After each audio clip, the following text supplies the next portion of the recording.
First of all, I want to thank Henry for having me. It's an honor to be a part of the Thursday night feature. I was not expecting it. I just want to let you know that this portion is pre-recorded due to my work schedule. I will be live during the Q&A portion of this live stream, so if you have any questions for me, please write them down. I would be more than happy to answer them. Now, I tried to go through this section unscripted, and I ended up talking for a very long time as I waited for my loaves to be done, and my phone stopped recording for one. Two, I became very unhinged, and also I have an ADHD brain, so I was just all over the place, and having a little bit of an outline, a little bit of a structure actually keeps me organized a little bit. So a little bit about myself. My name is Becca, and I'm a professional classical pianist working in the ballet world as a company class pianist. I work for some pretty big names in the ballet world. I'm not going to go into them here. I'm also a teacher and a production musical director for our local arts high school here in Orange County, California. And I'm also an adjunct college lecturer for the dance department at one of our local colleges here. I currently have a cottage license. It's going on my second year, actually. Yeah, it's going on my second year. Little Sparrow Sourdough. You can follow me on Instagram if you're not already at Little Sparrow Sourdough. I mostly sell to my colleagues and friends, and I get some referrals for custom orders because I do a lot of sourdough art. Last year, when I started my cottage license, I was baking about 2 loaves a weekend, and that escalated to 16 loaves in a weekend. But most importantly, I use my bread as bribery for my students. So I would be like, all right, for bread points, who can tell me what is an enharmonic? And the kids are very motivated to answer my questions. I also dangle a grilled cheese party at the end of the semester for them, and it works out so well. Something about bread. So I was a recent guest on Jim Serpico's podcast. Shout out to Jim. It's called Bread for the People. In the podcast, you get a glimpse of my ADHD brain.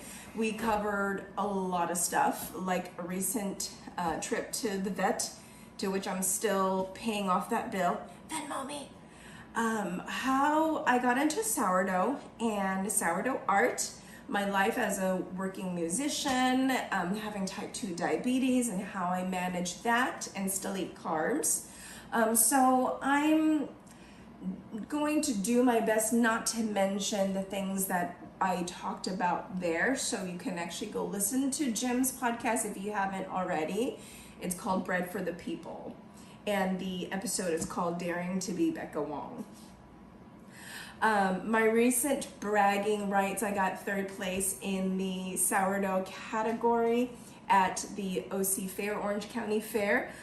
They said the reason why I didn't get first was because my loaf wasn't salty enough, but I used a 2% ratio, so, you know, again, it's purely subjective, and apparently the judge had about 250 entries of baked goods that she had to go through, and there was only one judge. So I would think by the time you get to my loaf, I don't know how she judges things, but by the time she got to my loaf, I'm pretty sure it was already, you know, her taste buds were probably very fatigued by then. So anyway,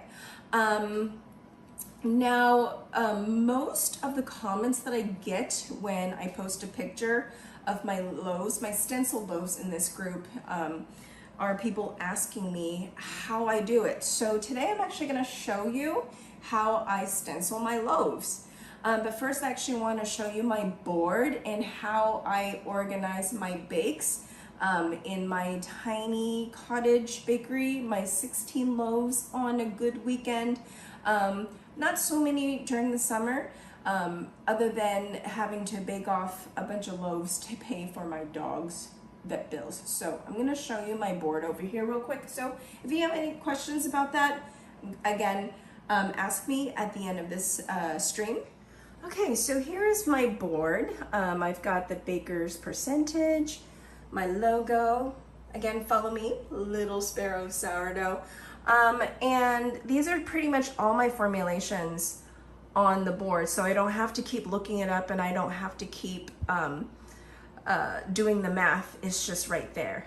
And these tiny little parentheses, I haven't erased those yet, but my last 50-pound bag of flour, the gluten was just a little too low, so I had to increase the hydration on that, or no, sorry, decrease the hydration, or I increased the flour, and those were my just small adjustments. These here are just the weight of the vessels that I use when I do my bulk proof. And here is actually my scoreboard. Get it? Scoreboard. These are my different Wire Monkey Loms, and I always tally off the side that I use. That way I can keep track of how dull they are getting. I usually get to about 10 before I switch. Now here are the 2 loaves that I stenciled in a late night baking session, because musicians are night owls and this is the time that we thrive. Before I go over that, I do want to go over some of the tools that I do use. In stenciling, I first have a Lazy Susan, nothing fancy, just a little Lazy Susan mechanism and a cutting board. And I use this kind of parchment paper and I just cut it in half. I usually just fold it in half and rip it. If you're fancy, some people have bread mats. Those work really well too. I have a brush to brush off the excess flour. You're going to need a lom. I have a few of these, as you can already tell, and obviously stenciled. So what we're going to do today is we're going to do the googly eyes. This one is quite popular. A lot of people request for this. Whoops. We're gonna be doing the googly eyes. And then we're going to be doing a gecko, and I'm going to show you just the different materials that you can use for stenciling. So here I have this nice loaf. It's been in the freezer for quite some time. As you can see, it's pretty stiff. This is actually how I want it. So the first thing that I'm actually going to do is I'm going to take a brush and brush off the excess rice flour. Oh, that's right. You also need rice flour. I forgot about that part. See, this is why I should have should have made a script, but whatever. Whatever, it is what it is. So as you can see, this loaf isn't very even. It's fine. It's fine. So what I normally try to do is I kind of look at the loaf to see how I want to position the googly eyes. And I know it's not very even, but I think it should be fine. I think I'm going to do it on this side. Okay, so here's my stencil. And this is reusable. I cut this out of, it's called window cling mylar. No, just kidding. Cancel that. It's window cling vinyl. And I just use a Cricut. And what I like about the vinyl is, as you can see, this is very flexible. And I can lay this on the bread very, very easily. And it comes up with these very clean images, and that's why I like using vinyl. So now that the loaf is clean, I'm going to actually use a spray bottle, and I'm going to spray it down. Some people like it damp. I actually get mine pretty shiny. I say, don't baptize it, but get it pretty wet. You see how shiny that is? So once you get it this shiny, let's see, I think I want to do an eye roll again. One of those things I wish Facebook had was the eye roll reaction button, right? So this is kind of my coping mechanism. This is my way of, this is kind of my eye roll. So I'm gonna stick that on there.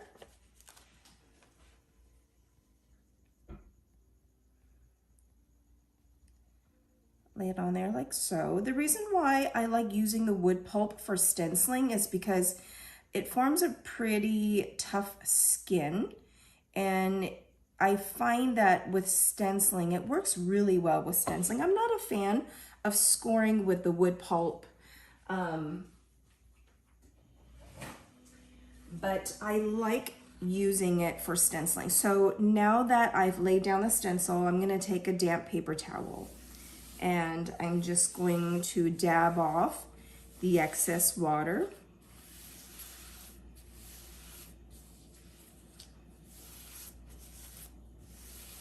So that's pretty dabbed.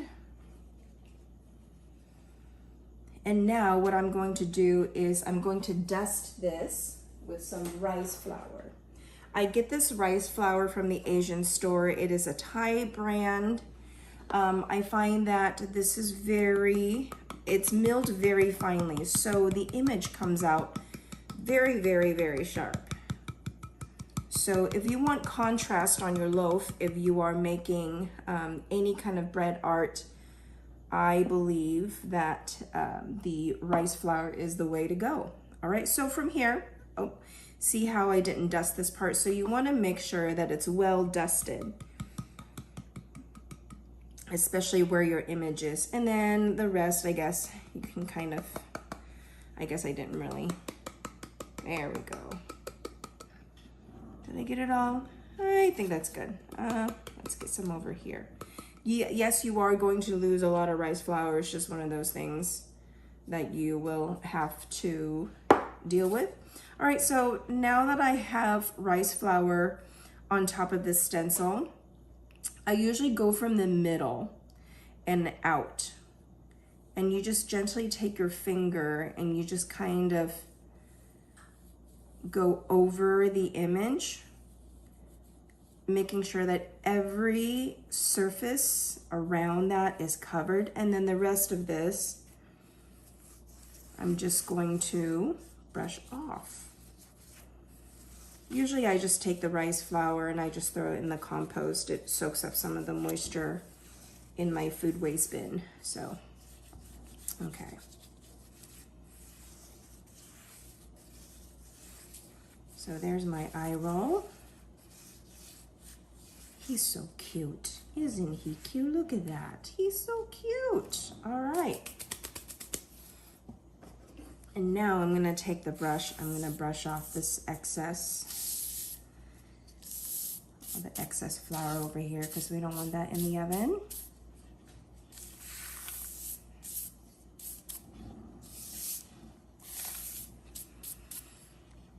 And with this, I'm gonna take a skewer and I'm gonna draw like a little frown with the skewer. I always use the skewer first so that it's a guide, because once you take a lom to it and once you cut it, it's done. So I'm going to carefully trace that. There we go. As you can see, he's so cute. All right, lastly, I'm gonna make the functional score.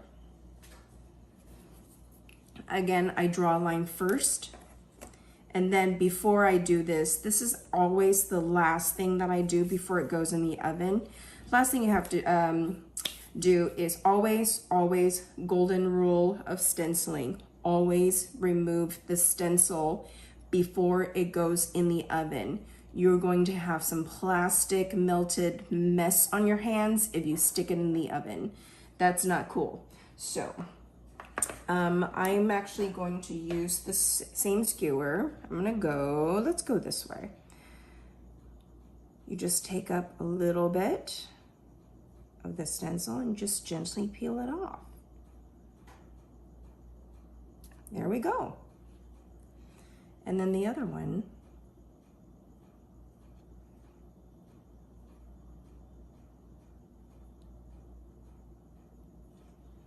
All right.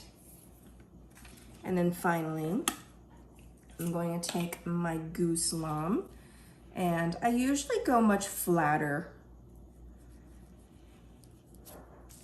I go beyond a 45-degree angle and I just go for it.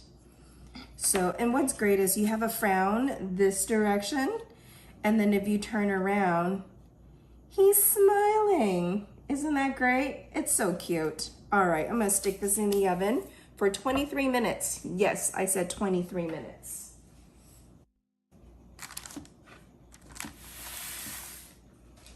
Okay, so the first loaf is in the oven. I am going to go get the second loaf, and I am going to use a different material of stencil this time. I am going to use here this gecko.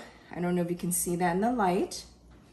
Again, I cut this with a Cricut, and this material here is Formula Mylar. You can get all of this on Amazon, and it's just a large sheet.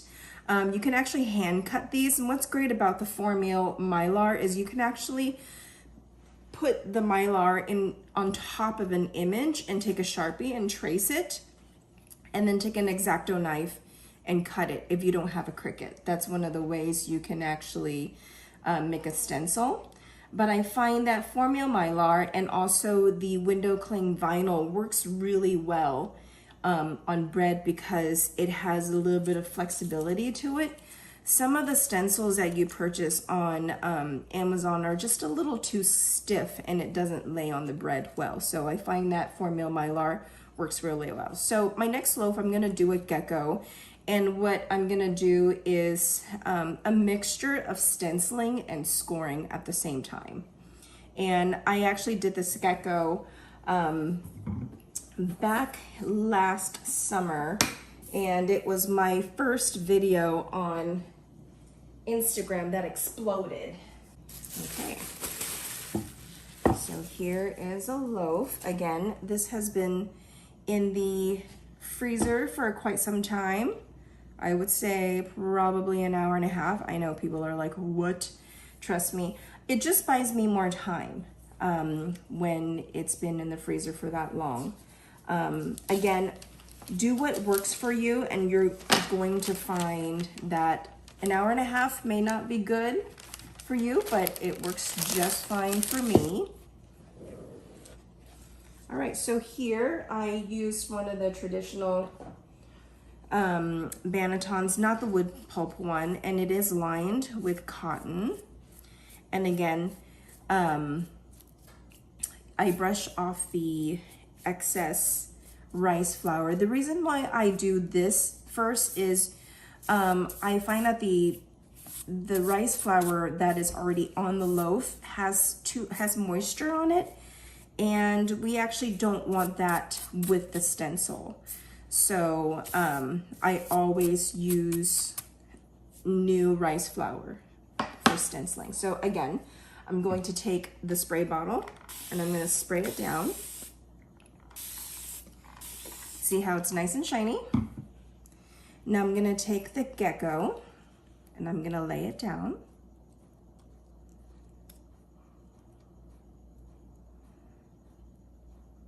And you'll notice too, if you decide to use Mylar, it is a little stiffer than the window cling vinyl. I'm actually gonna dry off some of this. You are going to notice that it's a little stiffer. So it is a little bit more finicky. It doesn't give you a sharper image like the window cling.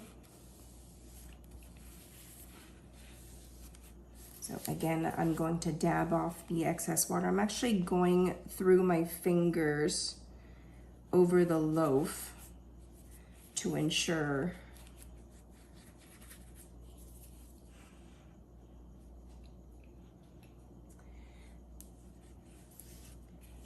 that that I got the water from underneath the stencil.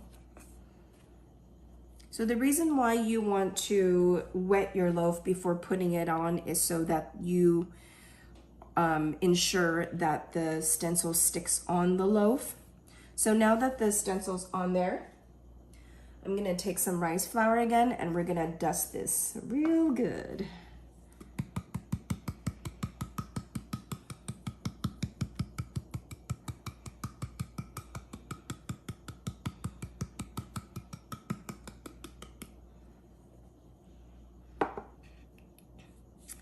Now this one, I think I did this last year from a challenge that was happening on Instagram, and I think they were doing a, I think it was tropical sourdough, and they were challenging us to do a tropical theme. And so a lot of people did the hibiscus flowers, people did the plumeria. I think there were some flamingos in there. Very creative. And I didn't see a gecko, so I decided, you know what, I can't draw, but I can make a stencil. So that was what happened. If you listen to Jim Serpico's podcast, I was recently on that. I talk about how I conned my husband into getting me a Cricut for his business, and he still uses it for his business, but it sits in my office, so it's technically his, but really it's mine. You guys know that. You guys know the game. Okay, now that I've dusted it, I am going to brush off this excess rice flour off the parchment just to keep the area clean. And what I'm gonna do with this one, my inspiration was seeing all the geckos in Hawaii, and how they just cling onto everything.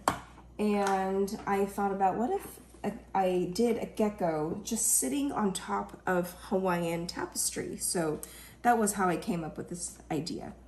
And what I'm gonna do now, I'm gonna make, this is just embroidery floss, nothing fancy. I'm gonna do a few lines. And you're going to be able to see that I kept the stencil on there. And what I'm going to do is I'm going to score with the stencil over. And what's great about using Mylar is that it's a little, because it is tougher than window cling, I can actually score right over the stencil and it's not going to damage the stencil. Okay. So what I'm gonna do, let's see if I remember what I did. I think I did a zigzag. So I'm gonna do a zigzag design right here. And I just kind of pretend that I can score over the gecko. Continue. So while I do this part, because since I'm doing, I don't have to give you a play-by-play exactly of what I'm doing because you're watching it happen. Let me tell you a little bit about how I got into sourdough art. A friend of mine, now I skipped through all of the making your own sourdough starter. I am pretty busy. I work as a professional musician. I work at the local ballet training school here in Orange County. And I also work as a teacher. So I am pretty busy. My teaching gig literally takes up, as you know, if any of you are teachers out there, takes up 90% of my mental capacity because teaching. And my other gig, my main gig, is working as a ballet pianist for the local ballet school, and it is a very rewarding job. I have a dance background, as you may not be able to tell from my horrible dance technique from, you know, the random dance video, if you saw that video where I'm just, you know, goofing off doing a late night bake like this. It is, what time is it right now? It is 11:15 here in Orange County right now. So everyone on the East Coast is sleeping. Okay, so I'm gonna do a wheat stock on this one. Now, one of the things I like to do with the wheat stock is I go from the stem out and I kind of use this brush stroke motion where I put pressure towards the stem and then I pull it away. And I can already tell that some of this rice flour is getting absorbed into the bread because it's been super humid here. I don't know if it's humid where you are. It's uncomfortably humid here. So I'm gonna try and work a little faster because I can feel the heat in this kitchen.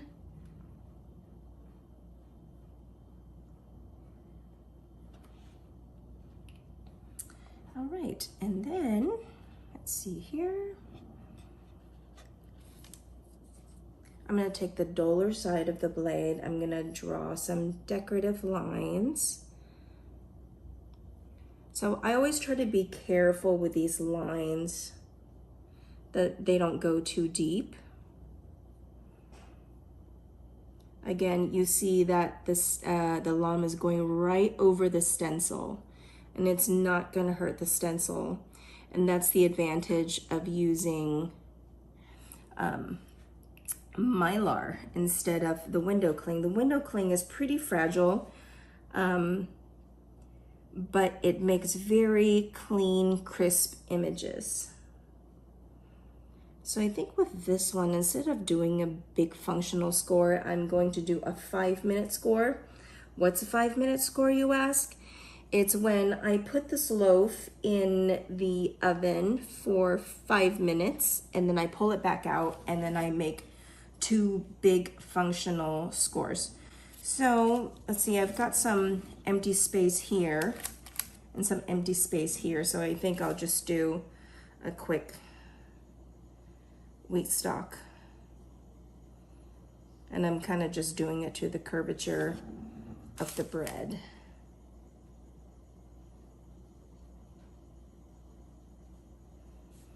All right. And I've got some scissors here, and I'm going to just make these little spikes. There's something oddly satisfying about cutting into dough. I don't know what it is. I think we do this because it's just fun. Okay, but yes, this is the loaf. I remember doing this last summer, and I remember uploading the video, and I went to bed, and then I woke up and I got all these notifications, and I had over 20,000 hits within, you know, less than 24 hours, which is crazy to me. I just don't understand how the algorithm works. All right, so obviously I can't cut through that. That's where the gecko is. So you just kind of keep snipping and you'll feel it.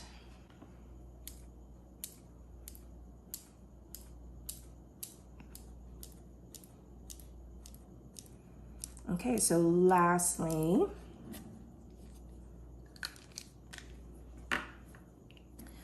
I'm going to pull this gecko off. Remember, golden rule, do not bake with the stencil, ever, ever. You're going to have a melted plastic mess on your hand. So again, you go from one end, you kind of gently go through with your skewer and just go underneath.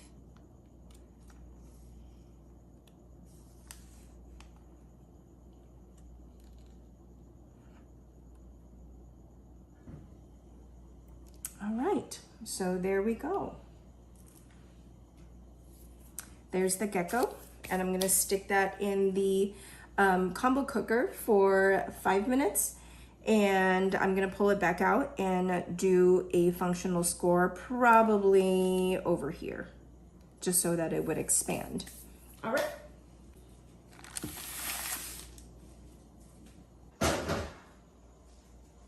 All right, so there's 5 minutes right there. I think I'm gonna do 2. I'll do one right here.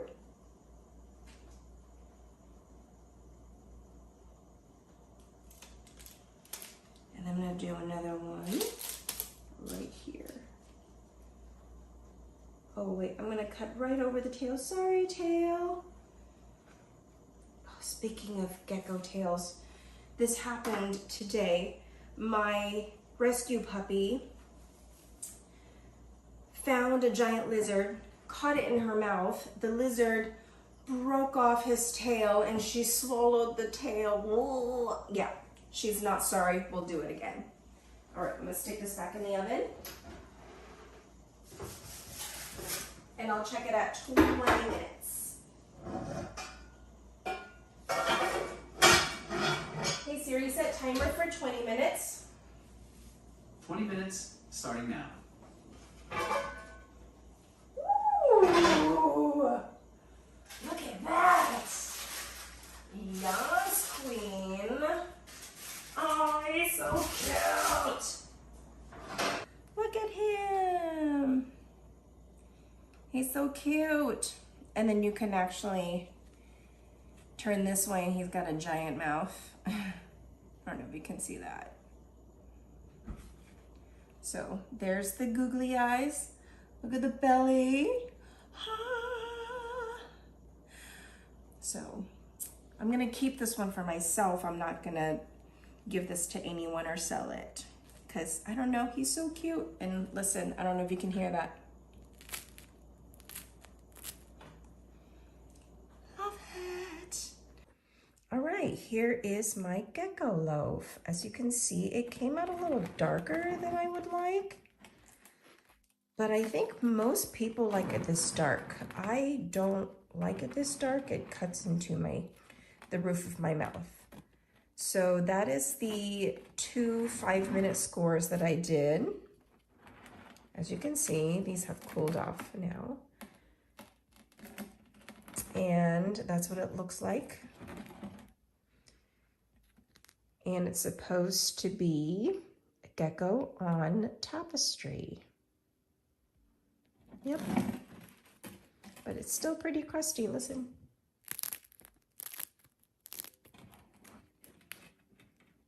But yeah, so there's my gecko loaf. All right, this concludes the pre-recorded portion of the live stream. I look forward to answering your questions if you have any. Remember, work hard, be kind, and great things will happen.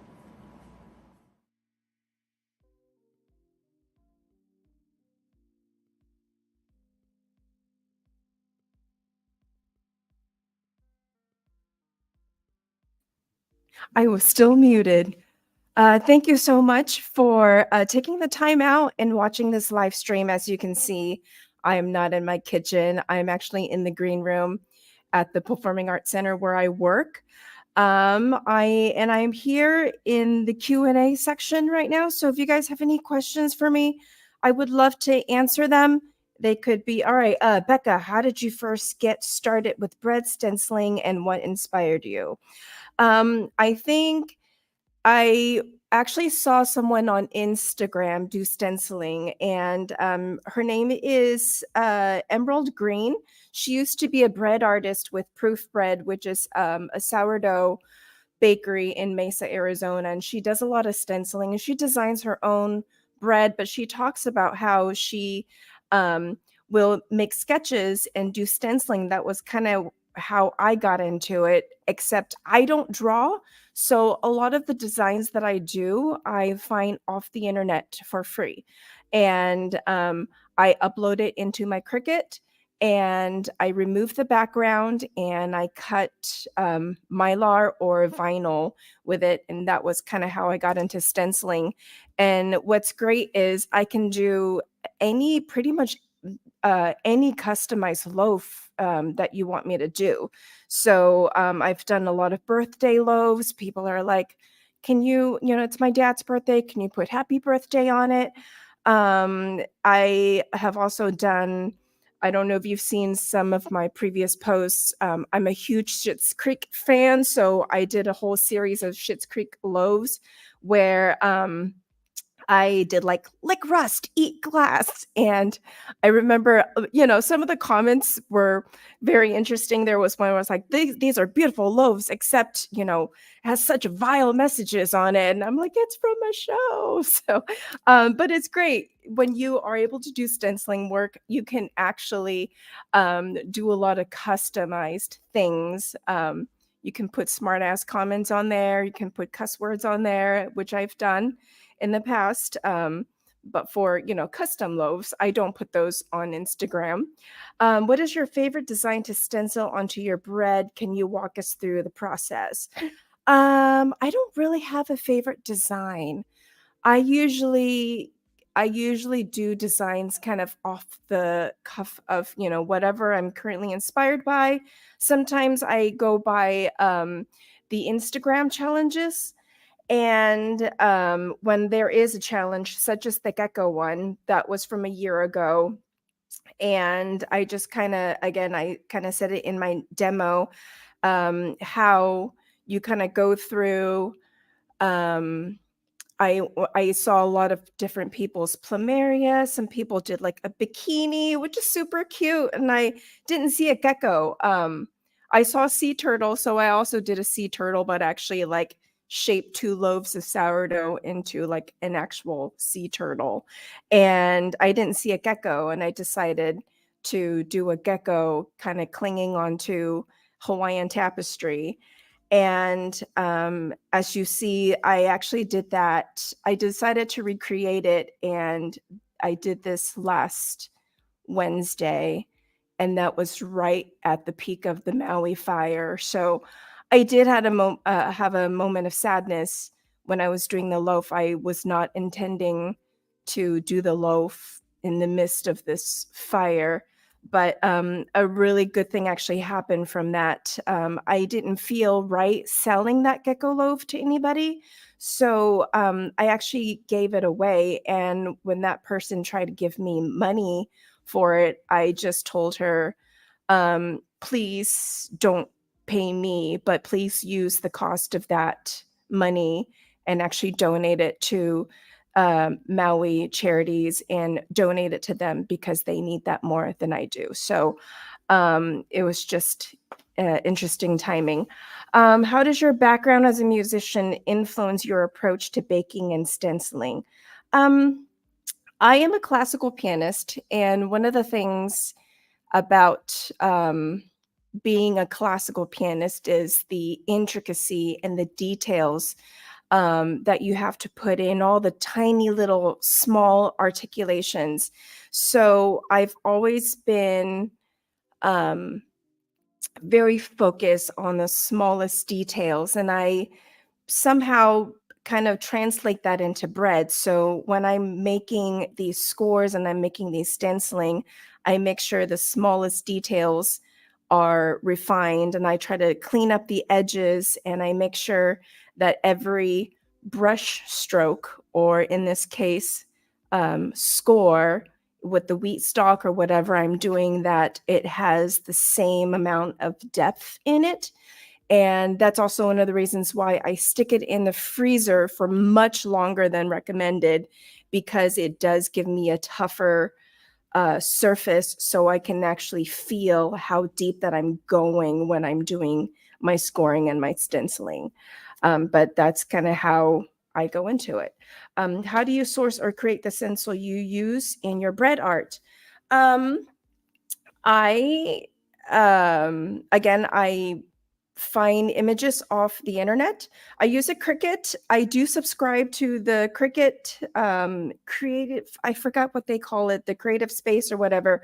And you can actually find a lot of images through Cricut. And you just pick one that is for stenciling, or like one layer, and you put it into the design space. That's what it's called. And you take measurements and then you stick it through the Cricut. That's the fastest way to do it. I don't deal with X-Acto knives and hand cut my own stencil. Reason being is that I am a pianist. I need my fingers. These are my literal money makers. So I do my best to save time where I can. So I use my Cricut, and that's how I source my stencil. So you can actually, you can get the images for free, whatever is in public domain off Google. If you just Google the images, and you can actually find a lot of really great images in Cricut. And not sponsored. Cricut is not paying me to say this. I just think it's a great. It's a great thing. What's the biggest mistake to avoid when starting with bread stenciling? As I said in the demo, and I think I said it twice in the demo, and I think I'll say it 3 more times. Do not bake with a stencil. Do not bake with a stencil. Do not bake with a stencil. Always remove the stencil before baking. I think I made that mistake once where I left a tiny little piece of mylar into in the bread that I forgot to take off because I couldn't see it. That's the one advantage if you use vinyl instead of mylar. And it ended up getting fused into the bread, and I ended up having to, I wasn't sure. So I cut that whole section away. I couldn't give it away, couldn't sell it.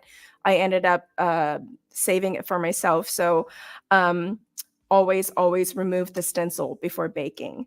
And before I answer this next question, one of the questions I usually get in the comments is, can you use paper for stenciling? Absolutely, yes. Except only dampen the loaf. Don't spray it down like the way I do. Just dampen it enough for the paper to come down, due to the fact that paper does dissolve in water. So when you remove the stencil, it will break apart. So if you dampen it, it's just easier to remove. So you can absolutely use paper. If you don't want to get a Cricut, if you don't want to go fancy, you can always use paper. So what was that question? How old is baking straight from the freezer affect your baking time and texture, if at all? It does not affect texture. And it does not affect baking time. I, again, like my loaves a little lighter. I sell them semi-par bake. So I semi-par bake? No, a little over par bake. What I do is I bake them for 23 minutes. Usually what happens is I sell those loaves off to someone. It sits in their freezer for whenever they are ready to bake it for their party or a special occasion. And so it doesn't affect texture at all when I freeze the loaf. Again, I don't go over 2 hours. So an hour and a half is the max in freezing the loaf. And all that does is just hardens the outside. So it buys me more time to do my designs. Someone here said, I am also ADHD. How do you keep track of everything? I frequently forget ingredients and add them in the wrong order. Oh, yes. I see that here. I usually have everything on the board. I don't know if you saw that in the beginning part of my demo, but I have a huge blackboard in my kitchen with all the measurements, depending on how many orders I have to do. So if I have 6 loaves, all the measurements are there, and they're in the order of the way I add them in. When I do my autolyse, I don't hold out salt. I actually just throw the salt right in with the autolyse. I have not seen a difference in texture in rice, just throwing salt in from the get-go. So I always have that order. So I go from bread flour, wheat, salt, water, and then starter at the very end. And then I have ratios of how much to put in. And if I have it in front of me, it's easier to, for me to keep track. Could you share some beginner-friendly stenciling techniques and tools to get started? I think the easiest one to do is take a piece of paper. Here, I've got some notebook paper here.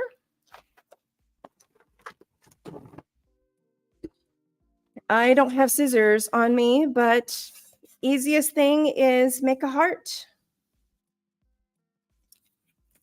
Make a heart, cut around that, and take a loaf and just spray it down. Don't baptize it if you're using paper, and just lay the heart on there.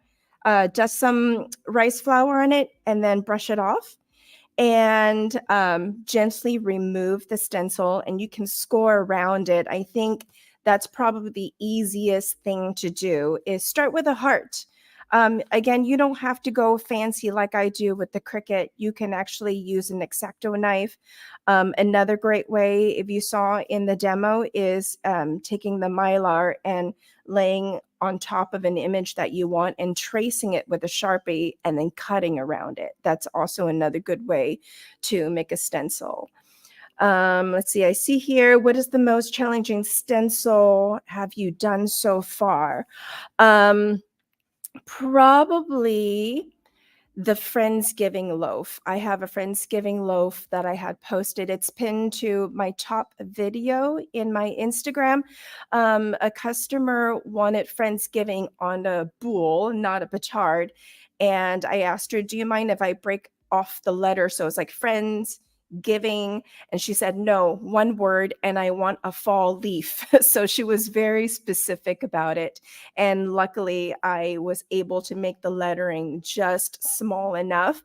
And I think for me, the most challenging part when you're doing lettering is knowing where the dot of the I went. I have lost that so many times where I'm like, I can't find the dot. It's a clear piece of Mylar. It's somewhere on the plate. It's not anywhere. So most of the time now when I do lettering, I just take a skewer and I just stab the dot on the I. That's probably one of the most challenging things.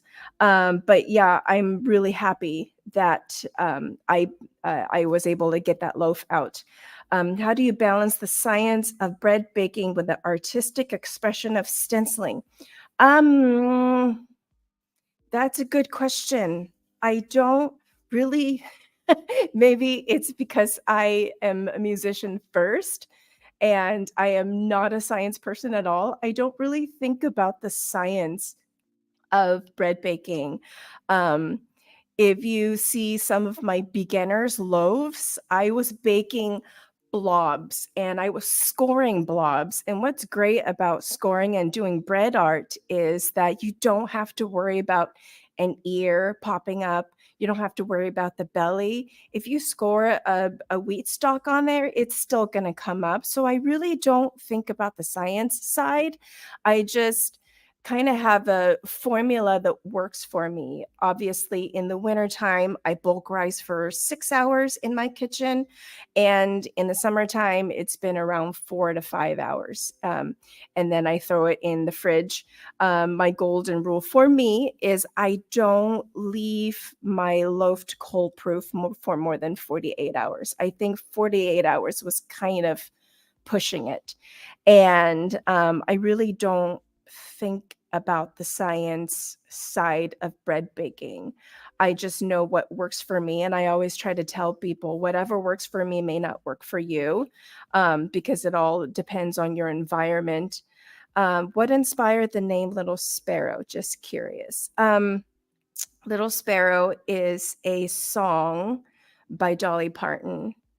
And around the time I came up with the name, I actually had a show dog, a retired show dog named Jojo. And I only had her for 2 years, and she died very suddenly, very traumatically, in my arms at home. I was not expecting it at all. And her name was, sorry, I'm getting a little emotional. Her name was actually Jolene, which is, again, another Dolly song. And Jojo's mother's name was Dolly. That was how she got the name Jolene. And when it came time for me to name my cottage license, because they said it needs a name, I was like, well, I don't want Jojo sourdough. And so I kind of thought, well, what other song from Dolly kind of sounds like Jolene? And I came up with Little Sparrow because Jolene is in a minor key, and Little Sparrow is also in a minor key. And so that was kind of how I came up with Little Sparrow. And yeah, I didn't want my own name on there. I just wanted something cute and adorable and Little Sparrow. And so because she's over the Rainbow Bridge now, she's no longer JoJo or Jolene. She's now the Little Sparrow that watches over me. Sorry. Yes. Any other questions? But yes, work hard, be kind, and great things will happen. That has been my philosophy. I'm very grateful to have the job that I have as a professional musician. Not a lot of people can say they can make a living out of being a pianist or being a musician, and I have been able to do it, and I've been very fortunate, and I think it has a lot to do with the fact that I get along with a lot of people. Um, I show up, I do my thing, I smile, and I leave. It's as simple as that. You just have to be kind to people and just say yes to opportunities. And if you listen to um, the podcast, I mentioned in there that this last year, in terms of anything bread, is to say yes, yes, yes, yes, yes to it. So that's why I decided, yes, I would love to do this live stream and do a demo of what I do in my kitchen, and kind of show you a little glimpse of my personality and my weird sense of humor. And yeah, yeah. And I hope you guys have more questions for me. If not, I don't know. Anybody else? Oh, I should also share that 2025 is kind of my exit plan. I would like to leave teaching altogether. I would like to, I want to continue to play professionally. Um, but I would like to leave the teaching side in 2025, and perhaps knock on, that's not wood, that's concrete. I don't know what it is. Knock on wood that I would love to actually take a Little Sparrow to a farmer's market booth somewhere and actually walk away from teaching. So we'll see what happens. And, follow me on Instagram and see my journey.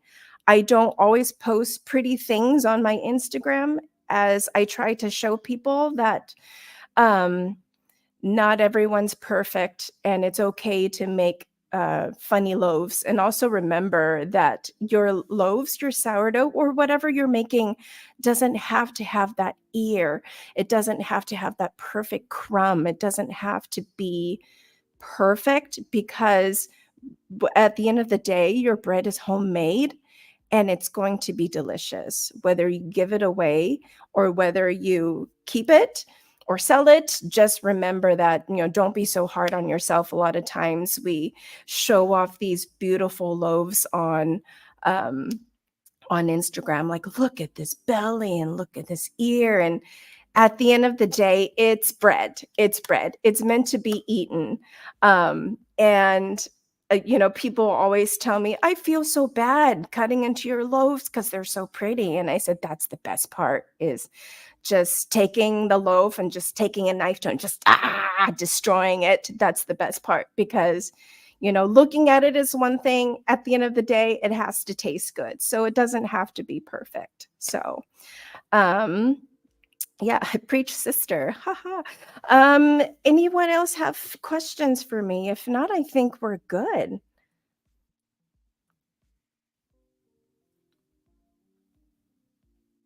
No?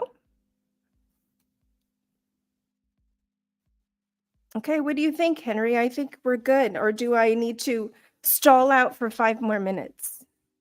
Thank you for a wonderful presentation, for answering the questions. You have been very helpful. Yay, I'm glad. I'm glad.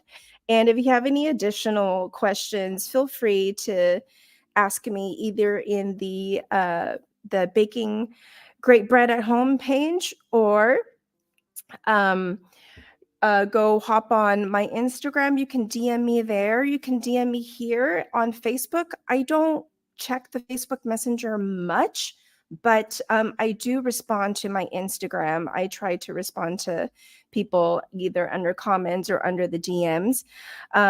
If you are hopping on late, don't worry. I believe this is going to be available to watch later. So if you have any questions or if you want any recap, you can always watch this again. Yeah.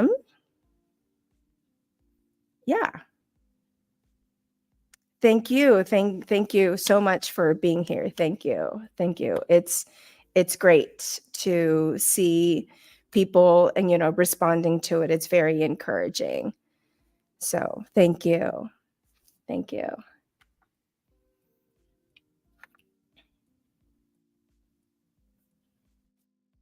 All right. Anybody else?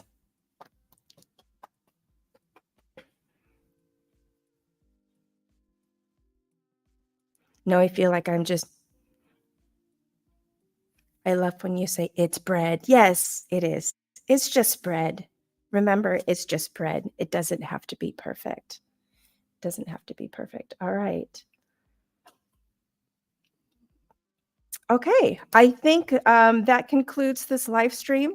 Thank you again so much in joining us. Please follow me on Instagram. I would love to connect with you. Ask me questions, reach out if you want to. And if you are in the Orange County, California area, hit me up. I would love to say hi, have coffee, come to one of my shows. I'm doing Into the Woods at Orange County School of the Arts.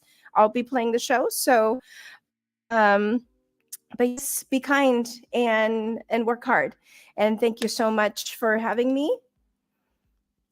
Have a good one.